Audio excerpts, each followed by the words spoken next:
Hey guys, welcome to the Major Arcana. So this is going to be a really exciting video, I hope, because the Major Arcana, for me, in my mind, is pretty much the most exciting part of the deck. This relates to your greater spiritual growth. The Major Arcana runs from card 0 to card 21, and it really is it's akin to the psychological process known as individuation. So it's the process of like a personality coming to a point of self-actualization. So the Major Arcana represents a spiritual growth process, which ends in like a self-actualized state or an integration of all of the different parts of the self. And the journey to get there is the Major Arcana. So it's a process through archetypes, which we're going to look at. And a brief description of archetypes, really they are just these kind of, you can call them cosmic cookie cutters in the sky. They are these ideas of energies that we have within us. All of us contain all of the archetypes. We live out some archetypes more than others in our personalities, but we all contain the archetypes. And they are sort of like these energy systems within us. So the archetypal mother, for example, that is an energy system, but on an individual level, it's going to look different for each sort of unique person that expresses it. So you can kind of see what I mean, and we'll go through that more as we get into the Major Arcana. It begins with card 0, which is the Fool. The Fool he represents kind of this spontaneous openness. He's kind of empty-headed. He's walking off the edge of the cliff, but another way that you can look at this is that actually the cliff is generating itself underneath his feet. So the path there's no path, but he's still walking, and somehow the path just becomes, underneath his feet. So there's something about spontaneous sort of movement or spontaneous creation. In readings, when the Fool comes up, it can be asking you or reminding you to be more free-flowing and sort of spontaneous in your actions. It can be asking you to take a leap of faith or to bring an attitude of joy and pleasure to an activity. It can also point to times when, you might want to avoid being foolish. With the Fool energy, of course, there's always that side of it, which is that, he's got this dog here yapping at him, and the dog could be warning him that he's about to walk off the cliff, but, you could make the argument that somehow he's just that character that always lands on his feet no matter what. But that is a dangerous assumption to have in some areas of your own life. So it's an archetype that when it comes up in your readings, it can be asking you to take a risk, take a leap of faith, but it's also an archetype to, be in tune with yourself when it comes up so that you know what the message really is for you. Because like so many other cards, this one is interpreted really based on the energy that you have in the moment, or that the person you're reading for has in the moment. So it could be more of this energy that's being called for, or it could be less. But as card 0, the Fool does represent sort of the singularity in a sense. It's like being at one with the world, being at one with an adventure, becoming a journey, sort of being adaptable. And he's looking up and he has the flower, so he's kind of not worried too much about things. He's just enjoying the process. So that can also be an energy with the Fool. It can also be encouraging you to try something new. For example, something that you've never done before. When you find yourself at the precipice of a new chapter in your life, the Fool is a card that you will often have come up in your readings. Okay, so let's go on to the Magician. The Magician is an archetype of empowerment. Out of the 0 of the Fool comes the 1. So the Magician really represents the yang, masculine, active principle. out of the nothing comes the something. And the something is the magician. So it's the willpower that the magician has. He has an idea. He has a desire. He has maybe an ego. In a human sense, this can represent the sort of realization that we have maybe as toddlers, or, as we're transitioning from being babies into being toddlers, we start to recognize the concept of me. So we have this idea that we are a separate individual from others, and then we thus have desires and we have things that we want. And then we have the desire to find ways to get those things that we want. And so that's the magician. It's an empowering archetype. It says that you can create what it is that you want. So when it comes up in readings, it's telling you to be solution-oriented and creative. It's telling you that you have the power to channel higher energies, symbolized by his hand reaching up to spirit with the wand, and channeling those spirit energies into manifestation with his finger pointing downward. A practice to get in touch with the magician energy is to assume this posture and take a few breaths. And I sometimes like to hold this one as long as a minute. It really awakens your creativity, and it helps you to get some, free-flowing energy moving through your body, which is always really helpful. The magician has the 4 elements of the suits, represented by the suits in the tarot: the wand, the cup, the pentacle, and the sword, representing that with the right intention and by using the resources of the elements, you can create anything that you want. If you have access to the 4 basic elements, which we all do, you can create whatever you want in all of infinite complexity of life from just the simplest of things. So it's also an archetype that's connected to the idea of potentially being a little bit mischievous or kind of a trickster. It's very much connected to the trickster archetype, so you want to be careful, because sometimes this can be saying, to be solution-oriented and creative and, make things happen for yourself. Other times it can be a warning not to be manipulative, or, it could be along those lines, because the magician can be a little bit manipulative simply because he's so in touch with what he wants to create. And the High Priestess is card 2. So from the 0, from nothing, we get the 1, and then we get the 2. So this is the yin principle. If the magician is the yang, then the High Priestess is the yin. And she's shown seated with her hands holding a book that says Torah on it. So it's a book of wisdom. And she has the moon down by her feet. And she's seated in front of these 2 pillars that represent Boaz and Joachim, which are mercy and severity. And so she's sitting right in the middle. Behind her, there are these pomegranates on this curtain, which represent sort of fruition and fertility, creation. But then behind the curtain, there's this lake. And the lake represents the unconscious. So we're going to see this symbolism of a gateway to an unconscious realm in several of the cards in the deck. Another one is the moon card, and we'll see that symbolism on other cards as well. So she kind of guards the entrance to the unconscious realm. And when this card comes up in readings, it can be inviting you to participate more deeply in spiritual work.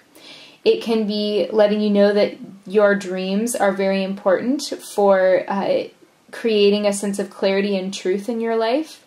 It can also be about psychology. She's connected to the sciences, rhythms, the moon, things like hormones, anything that moves in a cyclical rhythm, anything that is connected to water, the tides. The High Priestess is a very watery, very mysterious, sort of cyclic card. It's a cyclic archetype that also has to do with psychic tendencies as well. So it's about the occult, it's about mysteries, and when it comes up in readings, it's asking you to tune in to something that may be underneath the surface, looking deeper than what seems apparent in a physical sense.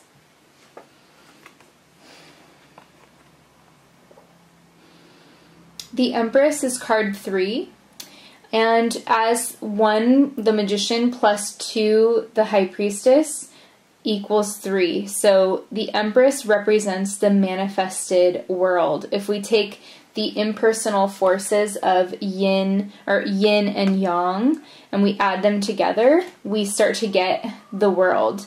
The Empress is a card that is connected to the archetypal mother, like I mentioned. It's also connected to Mother Earth.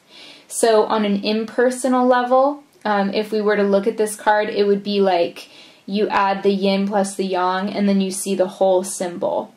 So that's the impersonal level. On the personal level, the Empress represents a mother. She could be referring to your mother or the querent's mother if you're reading for someone else. She can refer to your own mothering tendencies or your connection to nature. She comes up in readings as a very strong reminder to be grounded and earthy, to surround yourself with beauty. She's also connected to the planet Venus, and so that's the planet of love. She's shown seated on a very plush throne, and she's actually quite likely pregnant in this image. And so it is connected to the idea of fertility, pregnancy, but it's not always just a physical pregnancy that this card is referring to when it comes up in readings. It really refers to creativity across all levels. Just like with all of the threes, we see that concept of creation and wholeness. This card is no different. It's about being able to bring a creative project to full term, you know, seeing something through to the end, having a creation that is very intimate and personal, and also being very true to yourself and, you know, being very confident. You know, she's the Empress. She doesn't ask permission if she can create something. She just does it because she doesn't need any validation from anyone. She's very much comfortable in her own skin. So it's a beautiful card of strength, abundance, beauty, and being able to be a creative person and take things to their full term or finish a project. The next we have is the Emperor, card 4. And the Emperor is very much about structure. All of the 4s in tarot relate to structure, and it's a very masculine energy of order and following the rules. You know, with the Emperor, this is somebody who expects others to play by the rules. He expects subordination from those who are beneath him in command. He has not as lush of an environment around him. He has a much more of a stern energy, whereas the Empress can be very empathic and loving. He's more kind of disciplining and stern. In readings, he can be pointing to your ego self, and not necessarily in a negative sense, although it can be referring to a negative aspect of the ego. It's more about the part of you that makes decisions and knows what you really want and will formulate a plan and adhere to a strategy in order to get those things. So it is a very helpful card in many ways because it teaches self-discipline. And it's also about being really true to yourself again, much like the Empress. It's about not transgressing against your own truth or your inner self. That's the Emperor. It's like being very much in a throne position, you know, within your own life, setting your own life up so that you're the one in control. So it's a powerful archetype for those who need more structure, more boundaries, and more self-discipline in their life.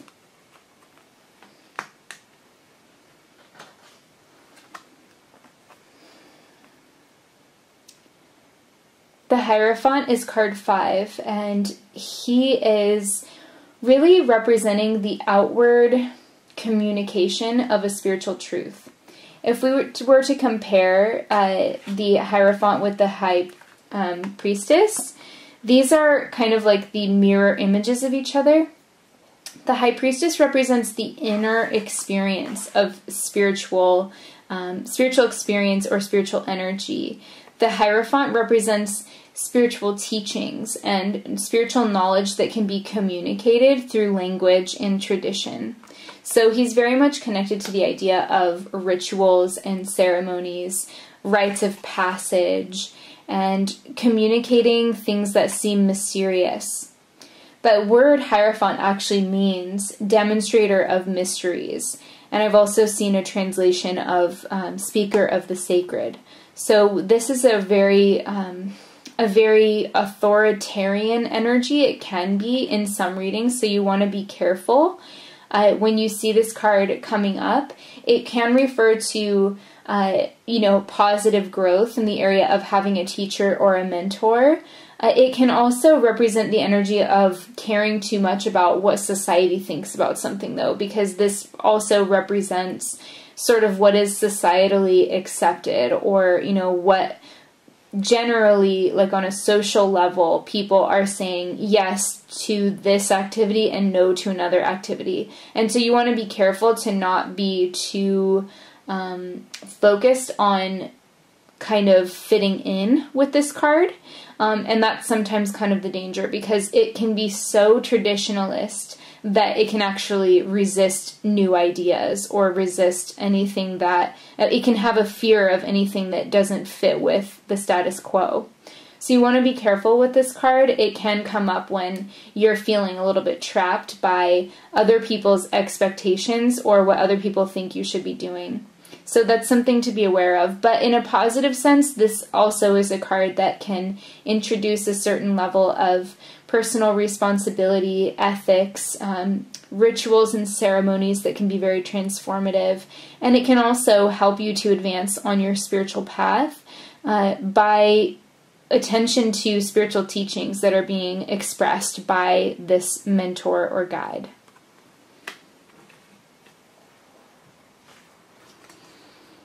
The Lovers is card 6, and it shows these two people standing there naked, and there's an angel blessing them. So this card, it's gone through some different sort of manifestations in other decks. Originally, it showed one man choosing between two women. One of them was like a temptress, and the other one was sort of more comely, I think more like his wife, or, someone who's more prim and proper. So the real deeper message of the Lovers underneath the obvious romantic theme is this idea of choice. You have to be completely metaphorically naked in order to be truly seen by someone else. And so you can only really be loved by someone else if you're being authentic. And in order to be authentic, you have to be making choices that resonate with the deeper aspect of who you are. So the Lover's energy is more than just about romance, although a lot of times when it comes up in readings, it will be pointing to a romantic relationship or a positive union between you and someone else, or good communication between you and someone else. It can also be pointing to a need to be very authentic and true to yourself. And that if you're loved for someone that you're not, then this Lover's energy is going to be very uncomfortable. Because, for example, if you are some kind of celebrity, or if you're someone who has put on a facade in order to achieve some sort of success or to be loved in the world, then the Lover's energy is going to be one that really hangs you up, because you're going to be feeling that you're attached to the approval of others, but you're not really being true to yourself, and you're not really approving of your own life. So that's something that is a very powerful theme with the Lovers, is this concept of choice and of being really true to yourself.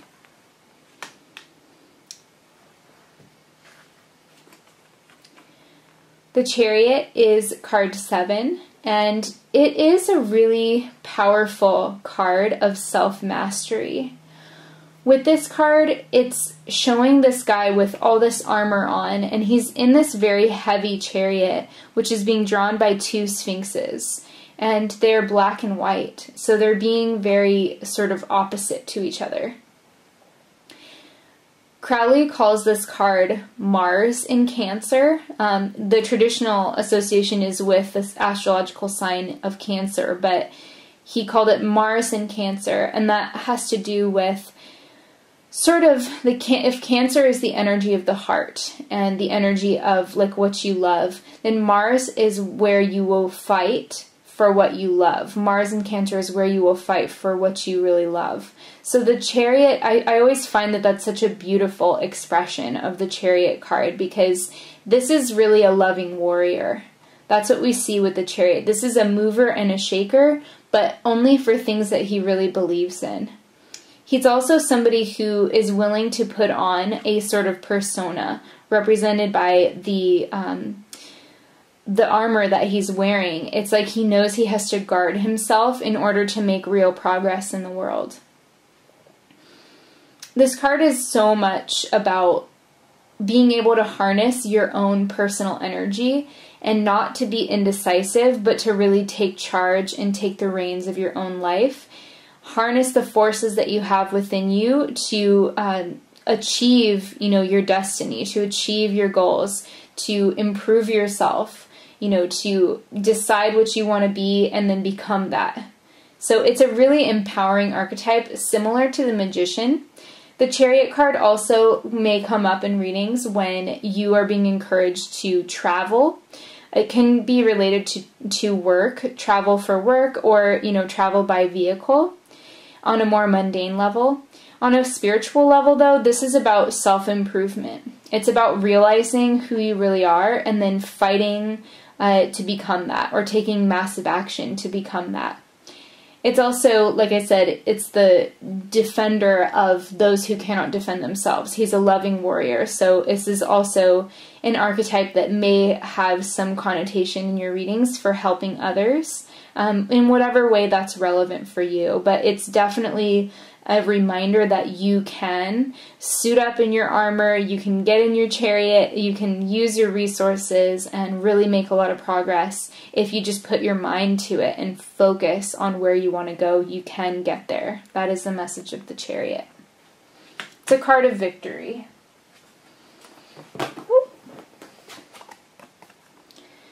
I'm going to take a sip of water. Strength card is card 8. And this card, I just love it. It has so much wisdom in it.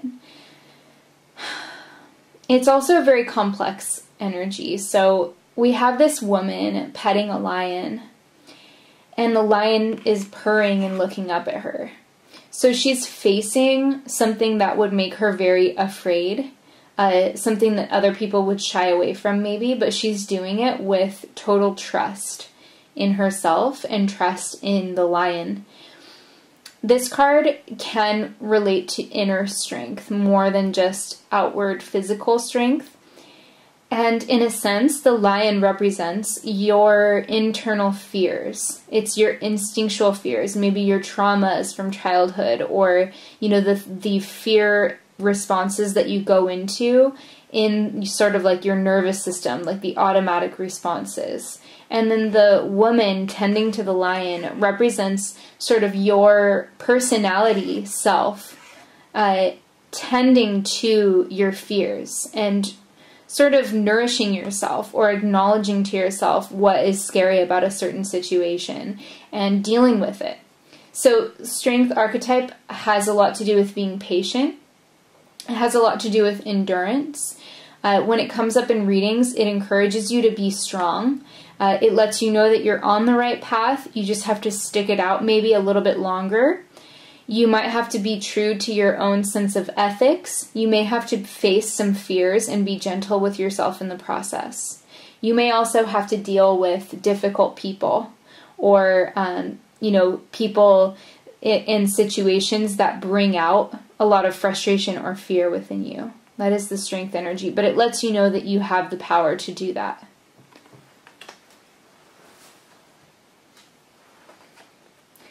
The Hermit is card 9, and it is about really going within for the answers. When this card comes up in your readings, It's one of the most clear cards that you can get because it really is telling you that you have the answer, and it's asking you to be your own light. The Hermit is sort of like the shaman archetype. He represents someone who steps outside of social norms and goes out to be solitary, you know, in the wilderness, and learns about spirit or himself through a direct experience. This can also be the archetype of studying or even teaching. So keep that in mind when this card comes up in your readings, if you're doing a reading that revolves around a question that involves teaching or learning. This is a really powerful archetype for that.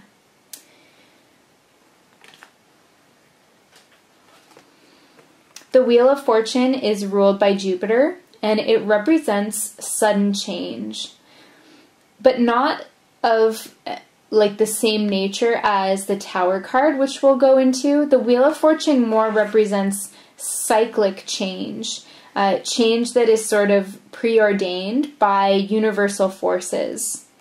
It's a card that doesn't have a main sort of central figure for you to sort of anchor your attention on, so it's kind of a busy energy. And when this card comes up a lot in your readings, it can be letting you know that life is picking up speed. You may feel that you are at the end of a chapter and sort of moving over into the next chapter. You're at a transition point when the Wheel of Fortune comes up. The 4 fixed signs of the zodiac are represented on the Wheel of Fortune card as well as on the World card, which we'll see at the end. The eagle represents Scorpio, the lion represents Leo, the bull represents Taurus, and the angel represents Aquarius.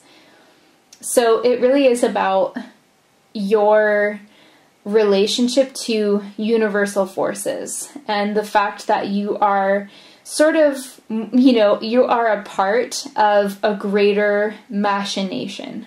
You know, as the wheel turns, change happens and unexpected events can occur, but it can represent good fortune, and it can also represent just change in general, unexpected change. So when this card comes up, it is more about surrendering to the things that you can't control than it is about trying to direct the change yourself. It's more about preparing yourself to take advantage of any opportunities that come up rather than forcing opportunities to arrive. It's more about positioning yourself to take advantage of them with the Wheel of Fortune.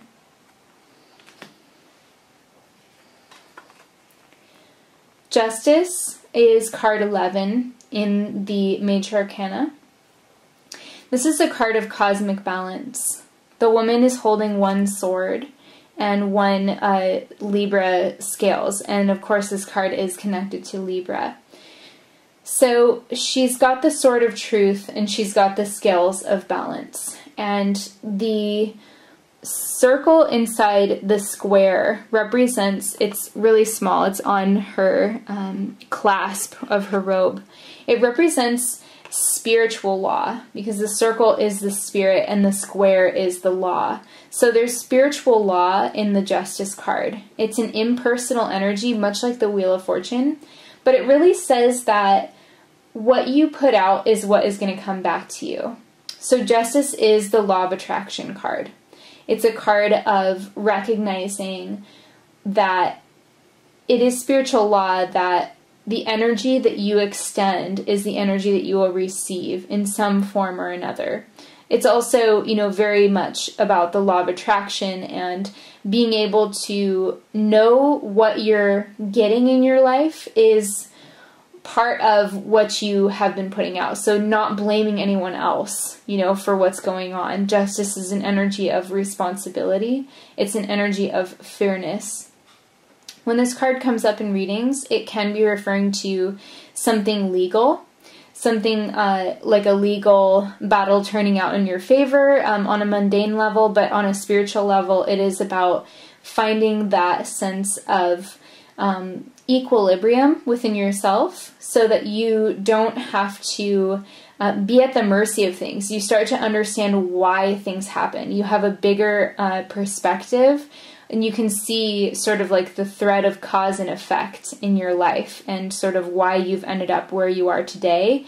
With the Justice energy, you can be very objective about that. It's very helpful to see things from the Justice perspective because it's very clear, it's very grounded, and at the same time, there's a sense of knowing that no matter what, ultimately, things will balance out, and that, you know, the cosmic scales will sort of calibrate eventually. So even if you're going through a really hard time, Justice says if you keep your head up, if you keep doing the right thing, if you keep putting forth your best energy, your best self, it will eventually turn around.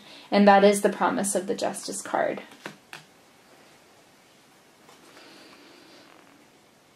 The Hanged Man is card 12 of the Major Arcana, and it has a lot to do with really having to kind of hang out with the situation. This guy is hanging upside down. He has a halo of spiritual light around his face, and he doesn't seem to be contorting his face. He seems to be very serene, and yet he's in a very uncomfortable position, it seems like. So there's something about this card that has a lot to do with spiritual surrender. It really is about recognizing what you do and don't have control over and surrendering to a higher power. And in that process of surrendering to a situation that you don't have control over, there's this light that comes in. That's what the Hangman teaches us. There's this ability to see things from a different perspective. If you're hanging upside down in a forest or just, you know, in town, what you're going to see around you is going to be very different than what someone who's standing upright is going to see, you know, in the environment. So it really is about being able to look at things from a different perspective, suspend judgment, suspend doubt, suspend any sense of being rushed, and really to just kind of pursue an internal state of peace of mind rather than needing the external, you know, kind of events to change. In readings, when this comes up, it can let you know or acknowledge that you're in a waiting period and that there's not a lot more that you can do except work on your own sort of energy and accept the things that come into your life for what they really are.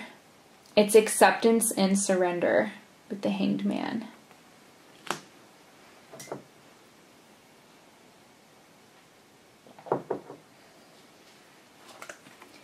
The Death card is card 13. It's connected to Scorpio. And it's really an energy of transition. I like to call it the page turner card. We see this guy who looks kind of like the Hierophant, who's doing some sort of prayer, and we see the Emperor here on the ground. And we see this young woman wanting to look away, and then we see the child who maybe doesn't know about, you know, death and all this kind of change and things like that. He doesn't know that he's supposed to be afraid of it, so he's looking right at it. So we see different reactions to, you know, a transition that's going on with the Death card. It's really a transformation though, and I personally feel that this card would be better titled Transformation because it tends to bring up a very strong reaction in people when they see it. And it's really not about physical death.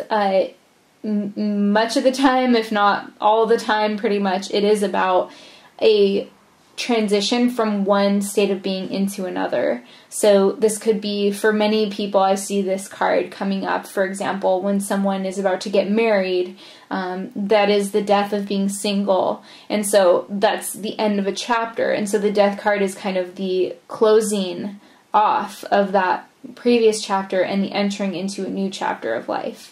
Or, you know, having your child, you know, having a child for the first time, becoming a mother, is the end of being, you know, responsible just for yourself. So there's a huge transition point in this card.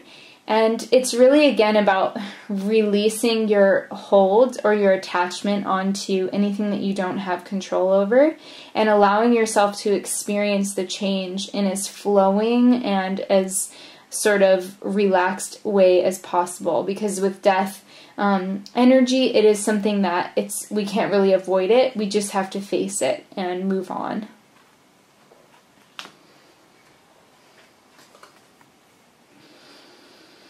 Temperance is card 14, and it's such a beautiful card. And when this card comes up in your readings, it is telling you so much about your approach to creativity, your approach to your spirituality, your balance in your lifestyle.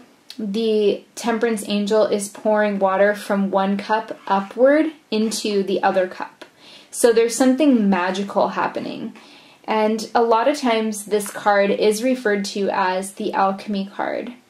And that's because, you know, what this really represents, the Temperance Angel represents the sort of transmutation of base metals into spiritual gold.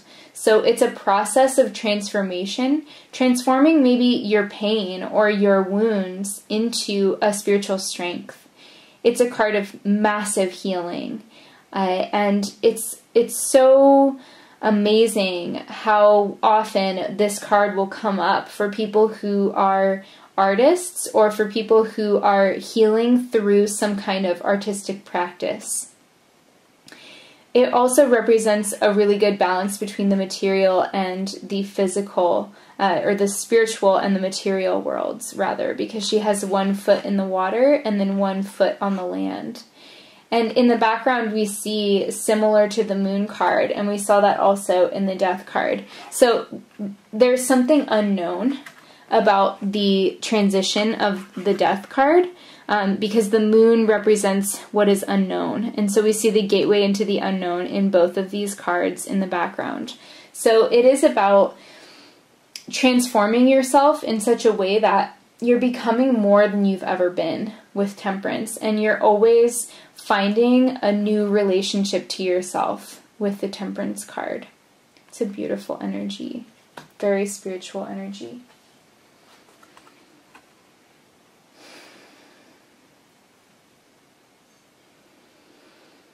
The Devil is a card that so many people will shy away from, but it's actually got some really interesting, unexpected lessons to it. Typically what you'll kind of read about in the tarot books is this chain that's chaining these two people, much like the Lover's card. So the Devil and the Lover's card have a numerological link, because this is card 15. 1 plus 5 is 6. The Lover's is card 6. So, and then you can also tell just in the picture, instead of the angel blessing the people, we have this devil kind of seeming to control the people in a way, or seeking to control the people. And here we have the naked man and woman, just like in the Lover's card, only here they are chained. And instead of the tree behind her, she has the fruit and he's got the flames. So it is about kind of being stuck in a situation that's not that healthy, but not being able, or for some reason not allowing yourself to realize that. Because the chains are loose on these people's necks, so they could just take them off. They're not being held against their will. They're sort of in a place where they might feel like psychologically they're in a little bit of a rut, and they're not allowing themselves to move forward. And so the Devil's just kind of taking advantage of that. This card can relate to temptation. It can relate to shame and guilt, shadow stuff, you know, contents that we don't want to look at in ourselves, our darkness, addictions, things of that nature. Anything that keeps you feeling stuck, or keeps you feeling sort of locked in or limited, confined. You know, these are all devil themes. But the important thing to remember, and it is an empowering message with this card, is that you're the one who decides where you're stuck, and you can easily take off those chains and walk away. The other thing that I see with this card sometimes, and it depends on the person's energy, but it can be an invitation to be more sensual. It can be an invitation to indulge, to take things more lightly. The devil in this deck is pictured very similar to the god Pan, who was half goat, half man. And he was connected to sensuality, sexuality, but also music and wilderness. And so in a lot of ways, this is kind of like a demonization of nature, because we see the sexuality being kind of demonized in this dark energy. But it's actually, by itself, the god Pan, you know, it's not a negative entity. It was demonized because they wanted people, you know, the Hierophant energy wanted people to behave in a more structured way. So they made music and anything that was liberating and wild and freeing seem really bad. So in some ways, the Devil card, it may not even be about shame or feeling stuck. It may be about needing to loosen up a little bit. It might be about needing to find a way to enjoy yourself a little bit more, or, you know, be more open, be more open to having experiences that are, you know, indulgent in nature, or that are more natural or more sensual, you know. So there's a lot of different complexities to this energy. It's not just, oh, the devil, it's a bad card. You know, it may be completely different from that message. So it's really important to kind of go into the energy, maybe read about Pan if you want to learn more about that, and this will really deepen your ability to interpret this card more accurately given the situation and the question and the energy of the person who's asking. The Tower. Everybody has a strong reaction to this card, especially people who are new to tarot. The Tower energy is about sudden change, similar to the Wheel of Fortune, but again, this is more of a nature of change that has been building up. It's like pressure building up, and then all of a sudden something explodes. That's the energy of the Tower. Whereas the Wheel of Fortune is cyclical, it's sort of universal, it's impersonal. The Tower is more like something is boiling in a pot and then it bubbles over. To me, it's the most powerful card in the deck, because we see this lightning bolt striking the Tower and liberating these people. We have the Yods, so new life is being sort of given a chance to express itself, just as an old way of life is being deteriorated. And that lightning bolt is like the voice of God. It's like hearing the voice of God to the point that you just can't unhear it. It's like once you squeeze the toothpaste out of your toothpaste tube, it will never be able to go back in. It's just not possible. So that's the energy of the Tower. It's change that is, as soon as it happens, it's finite. It's like it completely cuts you over into a new way of being.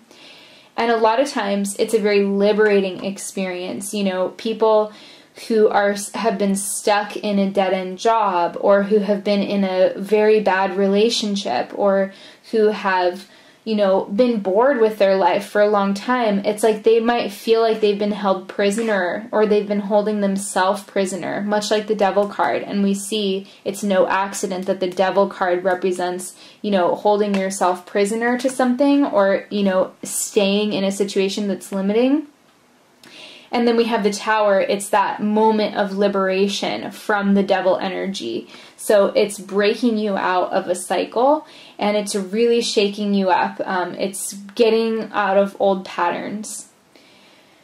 Sometimes when I see this card in readings, especially for people who are sensitive, or maybe even who are psychic, or who can read others, this is the energy of like an impersonal message from spirit coming in to their awareness, because it represents the crown is popping off this building. So we have this energy shooting in to the crown chakra, if that's like the crown chakra. So it can also represent spiritual guidance that comes in and shakes you to your core and makes you change a lot of things about your life.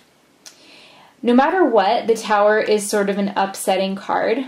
whether it's pointing to a spiritual awakening type of experience or something more along the lines of, you know, the loss of a job or recognizing that a relationship isn't working or something, you know, more mundane like that, it always has this spiritual component that really breaks up your pattern and puts you into a new state of being.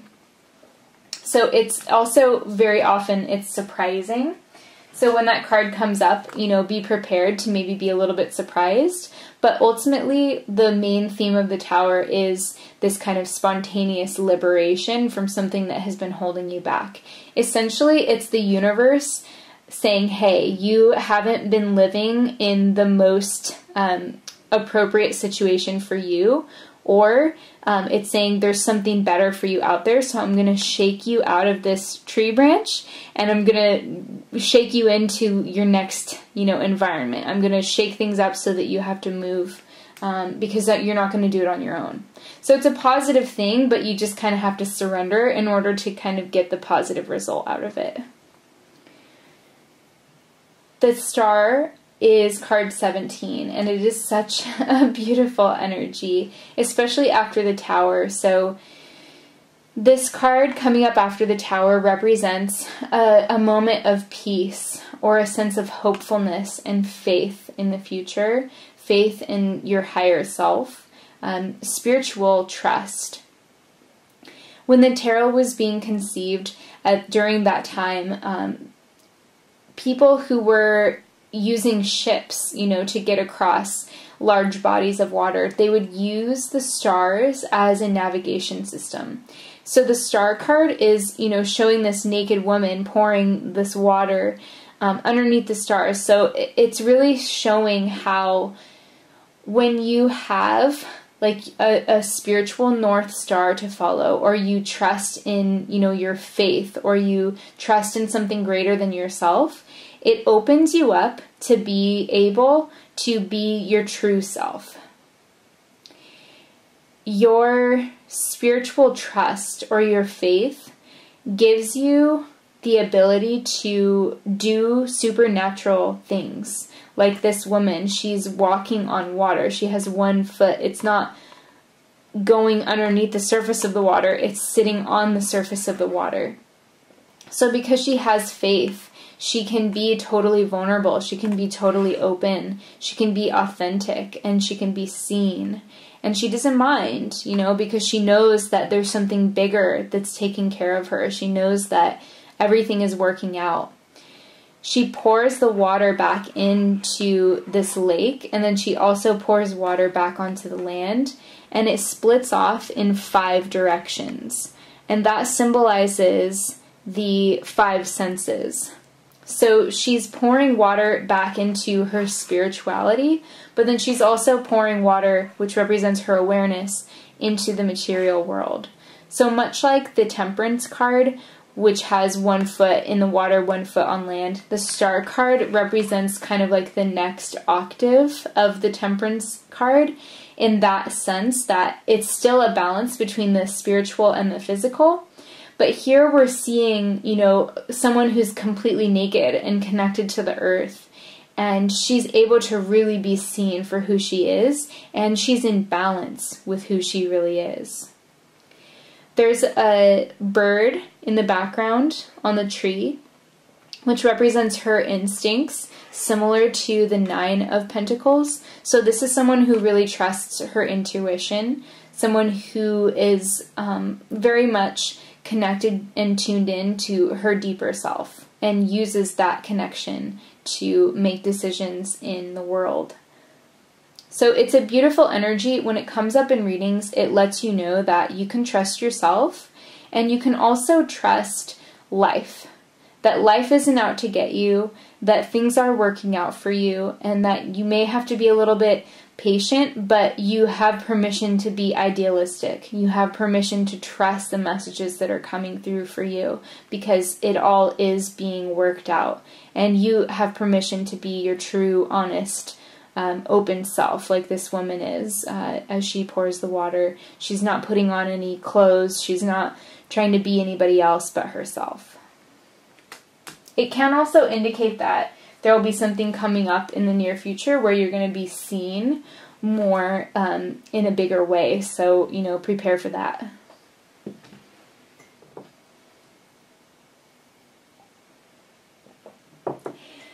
The moon is card 18. It shows two dogs. One appears to be a wolf, the other appears to be like a domestic dog. And there's these towers, and then there's a lobster coming out of the water and about to go on this path, winding through the mountains. And then the moon kind of looks like a sun, so it's a confusing card. But for me, I feel that the dog symbolism on the moon card is very important, so we'll start with that. The gateway here is representative of the Celtic legend of Dormarth, which is the entrance to the underworld. And there's been a long-standing tradition in multiple cultures throughout the world that dogs, or at least one dog, guards the gateway to the underworld, or the gateway to the unconscious, and helps you go through the gateway and go on your journey as a soul after you pass over. So the moon card does represent entering into the unknown, but with the dogs, it's almost like there's help with that in a way, or there's something mysterious there that represents loyalty, or there's something kind of there's like an ability that you have to be instinctual and to find your way like the wolf does. It can also be a little bit confusing just with the two different kinds of dogs. So there's the wild dog, there's the wolf, and then there's the domestic dog. So it could be sort of a complication between the domesticated aspects of the psyche and the more wild, unknown aspects of the psyche, represented by the two different dogs. You also have this lobster or crab thing coming out of the water. Again, the water represents the unconscious. So it's this creature arising up from the depths. And that can be something unknown within you that is arising. And now there's this new journey of exploring that aspect of you. The moon card is very much associated with the occult, with dream work, with things like magical practice or shamanism, working with energy, working with the unseen world. It can also, in a more negative sense, refer to illusions, lies, deceptions, things not being what they seem. So it's always something to be careful of. But it is an energy that you can navigate it by the light of the moon. It's just that sometimes things are not always what they seem under low light conditions. So you have to be careful. However, the moon card is the birthplace of all creativity because it represents energies coming up from the unconscious, which is where many times where our creativity comes from. So anytime that you're creating something new, you are kind of going on a moon journey. You know, you're going into the unknown and you're arising with different creative aspects of yourself. You know, you're using different aspects of yourself that you didn't know you had. So it's a powerful archetype, sometimes a little bit confusing. When you do feel confused, it's important when this card comes up to just take one step at a time, put one foot in front of the other, keep going, but do your best to think clearly and not freak out about, you know, anything that seems unclear, because the sun will rise ultimately, you know, and so this is always kind of a temporary phenomenon. The sun! The sun is one of the best cards. So the sun is card 19, and it shows this naked young child on a horse with no reins. So the card really has a lot to do with new beginnings and with being totally in alignment with your instinctual nature. He's riding the horse with no reins, so he doesn't need to give the horse any directions. He's in alignment with like if this was kind of two parts but representing one personality, this is the integrated personality. This is the person who is connected to their deeper self, and they're sort of in alignment with the direction they're going in. Kind of like the Chariot, you know, that sense of internal alignment and direction. The Sun, when it comes up in readings, it has a lot to do with your career. It has a lot to do with how you achieve the things that you want to achieve. Like the Star card, it has to do with being seen, being exposed, having people looking at you, being noticed, you know, having some kind of recognition for what you do maybe, or having a new beginning. As the sun rises, it talks about a new dawn in your life, so a new chapter starting, and a lot of positivity around that, a lot of joy around that. It has to do with being playful, because we have the child here, having fun, focusing on what makes you feel lighthearted. That's the sun. So it's really positive, a really good indication that you are on a right path for yourself, and that you're bringing a high degree of consciousness to what you're doing. It's very positive. Judgment is card 20. And this is an energy of summing up things from the past. We see with the red cross symbolizes kind of where things are lining up, you know, so they come from four directions, but they meet in the center. And that is really what Judgment is all about. I like to call it awakening. And it's a card of really kind of waking up to something new, something like a new awareness that's being brought in. So the angel is blowing a trumpet, and this is the angel of truth. So this angel will come in and kind of make it clear what your journey has been like. It's like you look back on the spiritual growth process that we've seen throughout all of the major arcana cards, and you understand why you learned the lessons that you learned. These people are being kind of aroused from their coffins, and they're seeing the light. So this is a card about seeing the light. It's about things coming to the surface, recognizing what you have accomplished, what you wanted to work on within yourself, how far you've come. This idea also includes the absolution of your sins. So if you've done something wrong, this is kind of like the moment of forgiveness and truth and grace that comes into your life and allows you to integrate that experience, learn the lesson, and be ready to move on from it. So it's also a kind of like a catharsis. So some of you guys, you know, if this card comes up in a reading, it can refer to like a need to speak your truth in such a candid way that it gives you a feeling of catharsis, that it gives you a sense of relief that comes with unloading, you know, all of these difficult emotions or challenging thought patterns that you've had going on, you know, internally.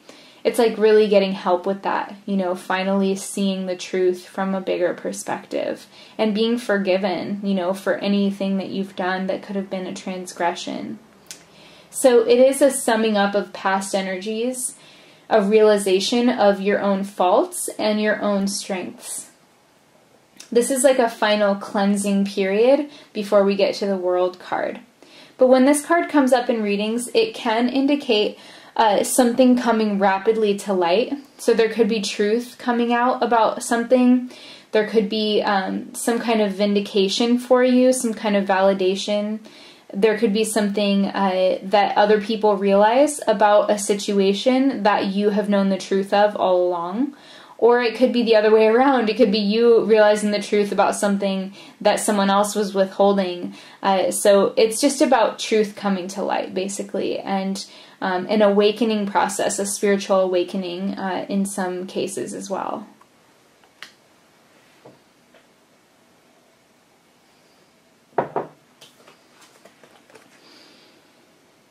Okay, so we've got to 21, the World card. So the World is The end.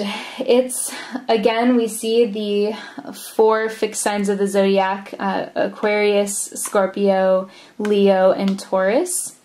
We see this woman dancing inside a wreath. However, actually she's covered with this flag thing, but she's actually a hermaphrodite. And what that really represents is she's the blending of the masculine and feminine energies. She's also 21, the number 21 adds up to 3, so she's connected to the Empress in the sense that the yin and the yang equal the world. You know, the yin plus the yang equals the whole symbol. So it kind of comes back to, you know, full circle with the world card, because we see how all of the energies that we've seen, they all add up to be one big picture, and that's the world. And her being a hermaphrodite really symbolizes, you know, your ability to integrate the internal masculine and feminine energies that you possess. And so this is a card of, you know, being balanced on an inner level. When it comes up in readings, it can be, you know, pointing to a completion or a success.